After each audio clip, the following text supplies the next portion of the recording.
George Soros की history लेके शुरू करते हैं आज की वीडियो। सो गाइज मैं देखने वाला हूं अभी एंड न्यू की नई वीडियो जिसका टाइटल है हाउ जॉर्ज सोरो can destroy India, who is George सोरो अभी एंड न्यू। इनकी नई वीडियो आई है पूरे 5 मिनट पहले, पूरे 50 मिनट पहले सॉरी। तो हमने कहा वीडियोस पे वीडियोस, पैसे ही पैसा, टेस्ला ऐसे ही आएगी। तो भाई फुल टेस्ला की मोटिवेशन में शुरू करते हैं ये वीडियो। और अगर अभी तक आपने नबील वर्स को सब्सक्राइब नहीं किया तो do subscribe for more videos. देर ना करते हुए बढ़ते हैं वीडियो की जाने। जॉर्ज सोरोस एक ऐसा इंसान जो हमारे प्राइम मिनिस्टर को हिटलर से कंपेयर करता है, जो कहता है कि भारत एक डेमोक्रेटिक देश है लेकिन भारत का लीडर डेमोक्रेटिक नहीं है। जॉर्ज सोरोस जिसे हमारे external affairs minister rich, old and dangerous कहते हैं, जो भारत की सरकार गिराना चाहता है, जिसे आधी दुनिया एक इकोनॉमिक टेररिस्ट कहती है और आधी दुनिया एक हीरो। कौन है जॉर्ज सोरोस और कैसे उन्होंने पास्ट में देशों की इकोनॉमी को बर्बाद किया, जानते हैं आज के इस वीडियो में। चैप्टर 1, कौन है जॉर्ज सोरोस? जॉर्ज सोरोस के कई नाम हैं। He is known as the man who broke the Bank of England. क्योंकि उन्होंने इंग्लैंड की करेंसी के अगेंस्ट इन्वेस्ट किया था और $1.5 बिलियन का प्रॉफिट कमाया। उन्हें फ्रांस के सुप्रीम कोर्ट ने इनसाइडर ट्रेडिंग के जुर्म में सजा सुनाई। वो पैदा तो हंगरी में हुए थे, लेकिन हंगरी में ही एक लॉ है जिसका नाम है स्टॉप सोरोस, जो उनकी एक्टिविटीज को रोकने के लिए बना है। जूइश होने के बावजूद उसे इजराइल में एक नाजी सपोर्टर कहा जाता है। I think that I've been blamed for everything. I am basically there to make money.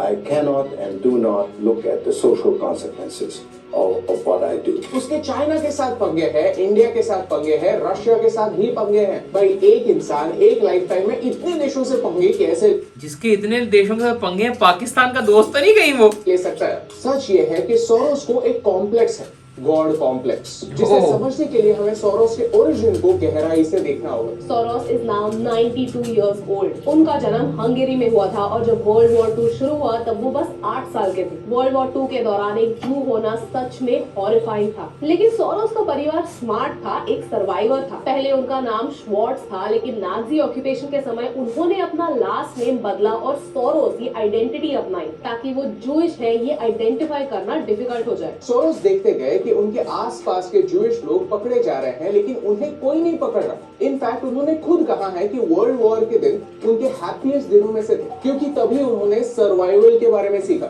अपने पिता को हीरो बनते हुए देखा। He started to think, I am different, I am better, I am God. Fast forward करते हैं और उस पॉइंट तक आते हैं जब उनके बिलीफ स्ट्रॉन्ग हुए। वो बचपन से ही एवरेज बच्चों से स्मार्ट थे और उन्हें बड़े होकर लंदन स्कूल ऑफ इकोनॉमिक्स में एडमिशन मिली। जिन्हें पता नहीं है उन्हें बता दे कि ये कॉलेज उसी यूनिवर्सिटी से मेल खाता है जो अपने प्रोटेस्ट के लिए फेमस है। यहाँ के प्रोफेसर सोशलिज्म की ओर झुकते हैं और उनका ही इन्फ्लुएंस सोरोस पर हुआ। इकोनॉमिक्स के साथ साथ वो फिलोसफी भी पढ़ने लगे और कार्ल पॉपर नाम के एक फिलोसोफर का उन पर बहुत इम्पैक्ट हुआ। At the same time Soros ने देखा कि एज एन इमिग्रेंट वो गरीब है, उनके पास खाने के लिए पैसा नहीं है, और जो लोग इंग्लैंड में पैदा हुए हैं उनके पास खाना है, कपड़े हैं, रहने के लिए छत, और ये सारी चीजें इंग्लैंड के पास क्यों हैं? उनके पापों की वजह से, कॉलोनाइजेशन की वजह से। इंग्लैंड को कॉलोनाइजेशन के कॉन्सिक्वेंसेस कभी फेस नहीं करने पड़े। इनफैक्ट लंदन आज भी एक फाइनेंशियल सेंटर है। इससे सोरोस ने ये सीख ली कि इकोनॉमिक्स सबसे बड़ा हथियार है। अगर पैसा है तो दुनिया आपने वो पैसे कैसे कमाए ये भूल जाएगी। चैप्टर 2, सोरोस ने पैसा कैसे कमाया। सोरोस की नेटवर्थ है $8 बिलियन और उन्होंने डोनेट किए हैं, वेट फॉर इट, $32 बिलियन। यानी अगर वो डोनेट ना करते तो एटलीस्ट 5 गुना ज्यादा रिच होते। एक रिच इंसान ने दुनिया की भलाई के लिए अपने पैसे डोनेट करना अच्छी बात है, लेकिन उससे ये बात इरेज नहीं हो सकती कि उन्होंने ये पैसे कैसे कमाए थे। सोरोस एजुकेशन के बाद अमेरिका आए और उन्होंने अमेरिका के बारे में एक बात जानी कि अमेरिकन लोगों को अमेरिका छोड़कर कुछ नहीं दिखता। वर्ल्ड मार्केट के बारे में किसी को घंटा नॉलेज नहीं है, तो उन्होंने इस बात का मस्त फायदा लिया और फॉरेन करेंसीज में डील करना स्टार्ट किया। सोरोस के पास कई अनफेयर एडवांटेजेस थे। उन्होंने यूरोप में ट्रैवल किया था, उन्हें इंग्लिश के अलावा और भाषाएं भी आती थी और उनके यूरोप में कॉन्टैक्ट्स थे। इन एडवांटेजेस को उन्होंने अपना सुपर पावर बनाया। 1970s तक वो रिच लोगों के पैसे मैनेज करते थे, यूरोप में अमेरिकन पैसे इन्वेस्ट करके उन्हें डबल कर देते थे। अब तक सोरोस न्यूयॉर्क में अपना खुद का अपार्टमेंट खरीदने जितने रिच हो चुके थे, लेकिन उनकी एक्स्ट्रॉर्डिनरी ग्रोथ तब शुरू हुई जब उन्होंने खुद का फंड स्टार्ट किया। Quantum fund. ये एक हेज फंड है जिसने सारे हेज फंड्स के रिकॉर्ड्स तोड़ दिए। 40 सालों में इस फंड ने हर साल ऑन एन एवरेज 20% रिटर्न दिया। इस फंड के क्लाइंट्स कौन कौन थे? दुनिया के सबसे रिचेस्ट और सीक्रेटिव परिवार, रॉथस्चाइल्ड, वॉलेनबर्ग जैसे पावरफुल परिवार, जो कभी भी फोर्ब्स की बिलियनर लिस्ट में आपको दिखेंगे नहीं, लेकिन फिर भी ये दुनिया के सबसे रिचेस्ट इंसान है जो अपने पावर का इस्तेमाल दुनिया को कंट्रोल करने के लिए करते हैं। वॉरेन बफेट से भी पहले वो दुनिया के पहले इन्वेस्टिंग सुपरस्टार बने। कैसे?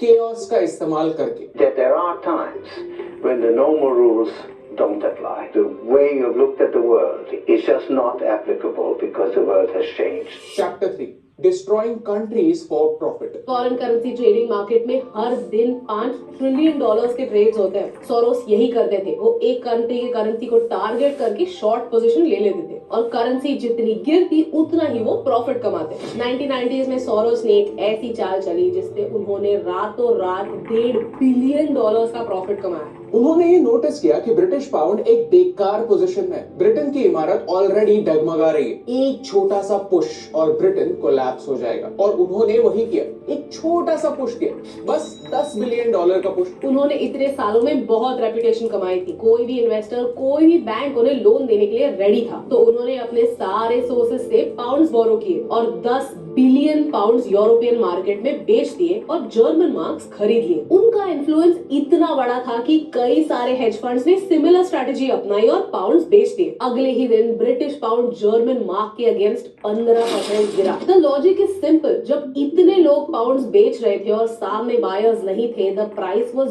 Bound to crash. Ultimately Bank of England को ये पाउंड्स खरीदने पड़े ताकि वो इस क्रैश को कम कर सके। एक बार प्राइसेस गिर गए, सोरोस ने वो जर्मन मार्क लेकर ब्रिटिश पाउंड चीपर प्राइस पे खरीद लिए और बैंक्स को लौटा दिए। ये 15% का डिफरेंस था $1.5 बिलियन का। इसके बाद ब्रिटेन में कई सालों के लिए रिसेशन आया और सोरोस को टाइटल मिल गया the man who broke the bank of England. Same strategy से उन्होंने थाईलैंड को भी डिस्ट्रॉय किया। 1997 में थाईलैंड दुनिया की फास्टेस्ट ग्रोइंग इकोनॉमीज में से एक बन गया था, लेकिन फिर भी उनके इकोनॉमी में कुछ फ्लॉज थे। उनके देश में खुद की इंडस्ट्रीज कम थी और वो ट्रेड पर काफी हेविली रिलाई करता था, तो सोरोस ने बात पर अटैक किया और आज तक थाईलैंड उससे रिकवर नहीं कर पाया। जापानीज येन के अगेंस्ट भी उन्होंने यही किया।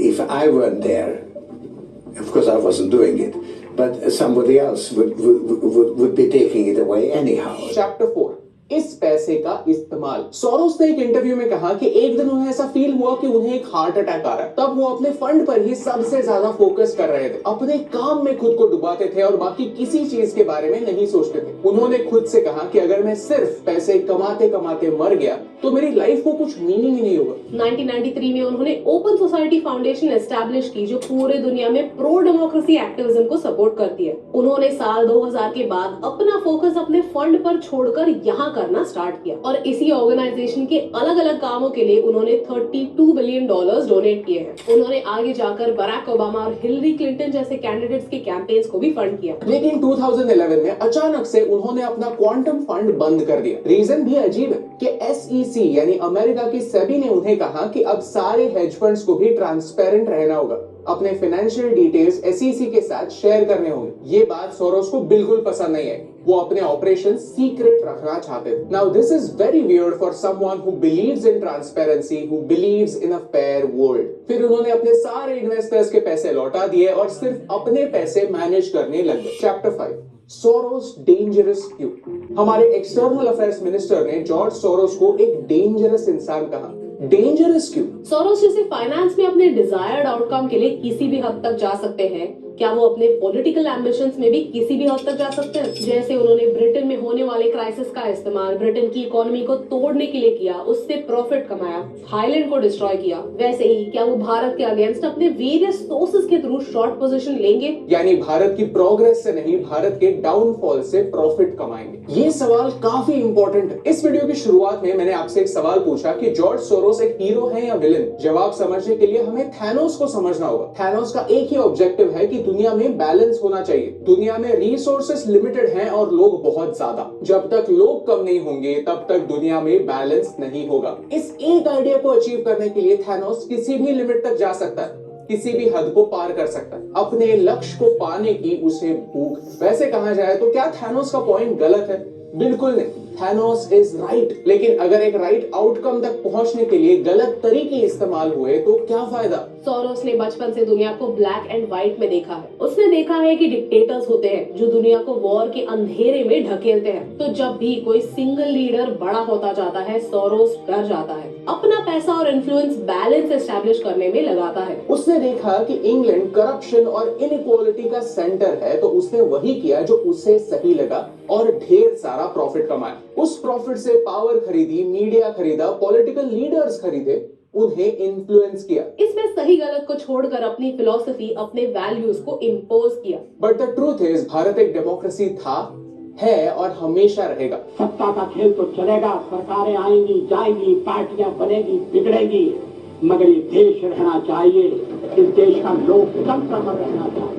इस डेमोक्रेसी को क्वेश्चन करना इंपॉर्टेंट है, इस डेमोक्रेसी को सुधारना इंपॉर्टेंट है, लेकिन अगर इस डेमोक्रेसी में इंटरफियर करना है तो वो इंटरफियरेंस बाहर से नहीं हो सकता। डेमोक्रेसी इस शब्द का मतलब ही यही होता है कि एक देश के लिए सही क्या है और गलत क्या है ये लोग डिसाइड करेंगे, कोई एक इंसान नहीं। फिर वो एक इंसान एक लीडर हो या किसी फॉरेन देश में बैठा हुआ एक शॉर्ट सेलर। और यही इंपॉर्टेंट बात, आप तक पहुंचाने से मुझे फर्क पड़ता है। जोश सोरोस के ऊपर तो ये डिटेल में वीडियो थी, हालांकि मुझे पता भी नहीं था इस वीडियो को देखने से पहले कि ये बंदा कौन है। स्टिल इसका इन्फ्लुएंस बहुत तगड़ा है ऑडियंस के ऊपर और मार्केट्स के ऊपर, और अगर इसकी नजर अब हिंदुस्तान पे पड़ चुकी हुई है तो अल्लाह ही हाफिज है हिंदुस्तान ताड़ा। तो जिसने इंग्लैंड को नहीं छोड़ा वो हिंदुस्तान को कैसे छोड़ेगा। अब लेकिन बात वही आ गई है कि थैनोस के पॉइंट ऑफ व्यू के ऊपर है कि क्या थैनोस सही है, क्या थैनोस गलत है। वही बात है कि क्या जोश सोरोस सही है, क्या जोश सोरोस गलत। मेरे अकॉर्डिंग मुझे यार बंदा सही लगा है, बंदा पैसा छाप रहा है, एंटरप्रेन्योर है, उसने अपना काम दिखाया, पैसा बनाया है। और अगर उसको लग रहा है कि इंडिया में डिक्टेटरशिप चल रही है तो टू बी ऑनेस्ट मुझे भी यही लगता है। तो मेरे हिसाब से तो जोश सोरोस सही है, बस जब तक पाकिस्तान पे नजर नहीं मारे, क्योंकि साढ़े हाथ पहले ही बहुत खराब। So guys that's it for now, this is my video. अच्छी लगी है तो लाइक करें, कमेंट करें, do subscribe for more videos.